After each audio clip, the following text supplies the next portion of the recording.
Hello student, ધોરણ 11 chapter number 1 units and measurement એકમો અને માપન. એમાં આપણે આગળ સ્વાધ્યાયના દાખલા જોઈએ છે. તો એક સ્વાધ્યાયનો દાખલો આ મુજબ છે. એક બોક્સનું દળ 2.3 કિલોગ્રામ છે. આ બોક્સમાં 20.15 ગ્રામ અને 20.17 ગ્રામ સોનાના બે ટુકડા મૂકવામાં આવે છે. બોક્સનું કુલ દળ અને બંને ટુકડાના દળનો તફાવત સાર્થક અંકો પ્રમાણે આપણને શોધવાનું કહ્યું છે. તો સૌપ્રથમ આપણને જે બોક્સનું દળ આપેલું છે એને આપણે કેપિટલ એમ કહી દઈએ. કેપિટલ એમ બરાબર 2.3 કિલોગ્રામ છે. અને બંને જે સોનાના ટુકડા જે આપ્યા છે એને આપણે કહીશું M1 અને M2, કે જેમનું માસ આપણને આપેલું છે 20.15 ગ્રામ અને બીજાનું 20.17 ગ્રામ આપણને આપેલું છે. હવે જો કિલોગ્રામ અને ગ્રામ બંને યુનિટ અલગ અલગ છે, તો એને આપણે સ્ટાન્ડર્ડ યુનિટ કિલોગ્રામમાં કન્વર્ટ કરવું પડે. તો એના માટે આપણે શું કરીશું, તો કે ગ્રામને જો કિલોગ્રામમાં કન્વર્ટ કરવું હશે તો કિલોનો મતલબ થશે 10⁻³ ઇઝ ઇક્વલ ટુ 1, 2 અને 3, એટલે કે 3 0, એટલે કે 3 દશાંશ ચિહ્ન આપણે ડાબી બાજુ ખસવું પડે. એટલે આ રીતે 0 2 0 1 5, અને અહીંયા આપણે દશાંશ ચિહ્ન મૂકીશું. કેમ? કારણ કે દશાંશ ચિહ્ન પહેલા હતું અહીંયા, હવે એક પદ બીજું અને એની આગળ ત્રીજું, એટલે આ રીતે આપણે ખસે. પહેલા અહીંયા હતું, પછી એક પદ એક અને અહીંયા, એટલે આપણે શું ખસવાનું? 3 0 કઈ બાજુ જવાનું? ડાબી બાજુ દશાંશ ચિહ્ન બાજુ આગળ લઈ જવાનું. અને અહીંયા આપણે લખીશું 0 કિલોગ્રામ કન્વર્ટ થઈ ગયું. હવે જુઓ, સાર્થક અંકો પ્રમાણે પણ આપણે સાચા છે, કારણ કે 20.15 એની અંદર 4 સાર્થક અંકોની સંખ્યા છે. આની અંદર પણ કેટલા છે? આ બંને 0 ગણાતા સાર્થક અંક પ્રમાણે ગણાય નહીં. તો રહ્યા કેટલા? 1, 2, 3 અને 4. 4 સાર્થક પ્રમાણ આપણને મળી ગયા અને ગ્રામનું કિલોગ્રામમાં કન્વર્ટ આપણે કરી દીધું. હવે બીજું એ જ રીતે આને 0.02017 કિલોગ્રામ. 4 સાર્થક અંકો આ બાજુ પણ આપણને 4 સાર્થક અંકો પ્રમાણે મળે છે. હવે બોક્સનું કુલ દળ શોધવાનું કહેલું છે. નંબર 1, તો બોક્સનું કુલ દળ capital M plus M1 plus M2 is equal to શું લખીશું આપણે?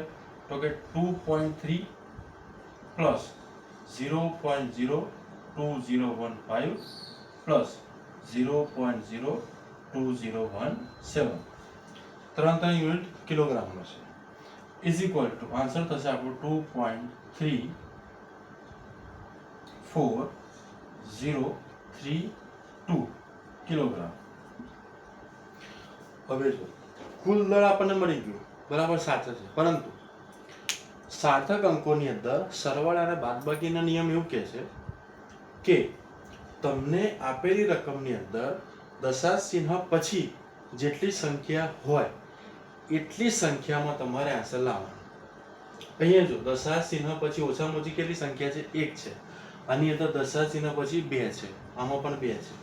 તો આપણે દશાંશ ચિહ્ન પછી એક સંખ્યા આવે એવો આન્સર રાખવો પડે. તો આની અંદર જો દશાંશ ચિહ્ન પછી સંખ્યા 2.3, હવે 3 ને 3 રાખવો છે કે 4? એ કેવી રીતે નક્કી થાય?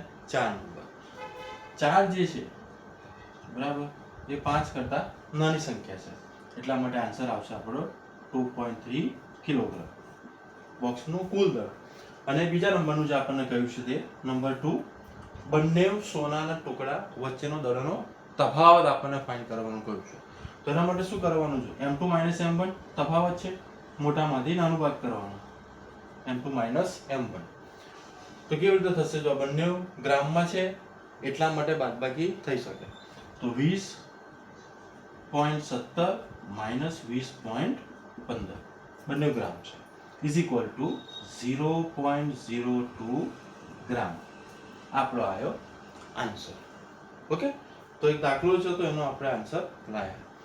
હવે બીજું જો તમને અહીંયા ટોટલ 6 સંખ્યા આપેલી છે, એ સંખ્યામાંથી હવે એવું નક્કી કરવાનું છે કે એની અંદર સાર્થક અંકોની સંખ્યા કેટલી છે.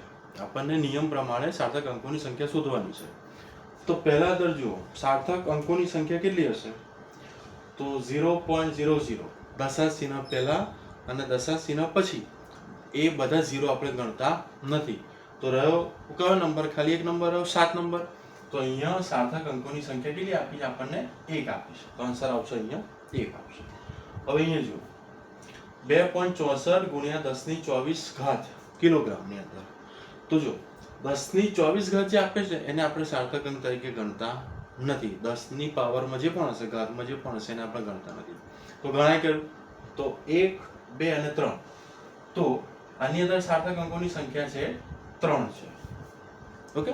હવે જો નંબર 3 0.2370, તો દશાંશ ચિહ્ન પછી છેલ્લે આવતો 0 પણ સાર્થક અંક તરીકે ગણાય. એ પણ એક નિયમ છે. તો આની અંદર સાર્થક અંકોની સંખ્યા કેટલી છે? તો કે 4 છે. ઓકે. હવે નંબર 4 જો દશાંશ ચિહ્ન પહેલા 0 નથી એટલા માટે સાર્થક અંક તરીકે ગણાશે. તો 1, 2, 3 અને છેલ્લો પણ 0 સાર્થક અંક તરીકે ગણાય. તો કેટલો થશે અહીંયા? 4 ની અંદર આન્સર આવશે 4. સાર્થક અંકોની સંખ્યા આમાં પણ 4 છે. હવે જો એ જ પ્રમાણે છે 6.032, તો દશાંશ ચિહ્ન પછી 0 જે હશે એને પણ સાર્થક અંક તરીકે ગણાય. તો આની અંદર પણ કેટલા આવશે? 1, 2, 3 અને 4. આમાં પણ 4 સાર્થક અંક છે. હવે નંબર 6 જુઓ 0.006032, તો દશાંશ ચિહ્ન પહેલા અને દશાંશ ચિહ્ન પછી આ 3 જે 0 છે ને એ 3 0 સાર્થક અંક તરીકે ગણાય નહીં. પરંતુ શૂન્યેતર જો આ 6, 3 અને 2 એની વચ્ચે જો 0 આવશે તો એને સાર્થક અંક તરીકે આપણે ગણી શકીએ છીએ. તો અહીંયા પણ કેટલા છે સાર્થક અંકોની સંખ્યા? ટોટલ 4 છે. તો અહીંયા પણ બી આન્સર આવશે આપણો 4 આવશે. હવે તમને અહીંયા બે સંખ્યા આપેલી છે.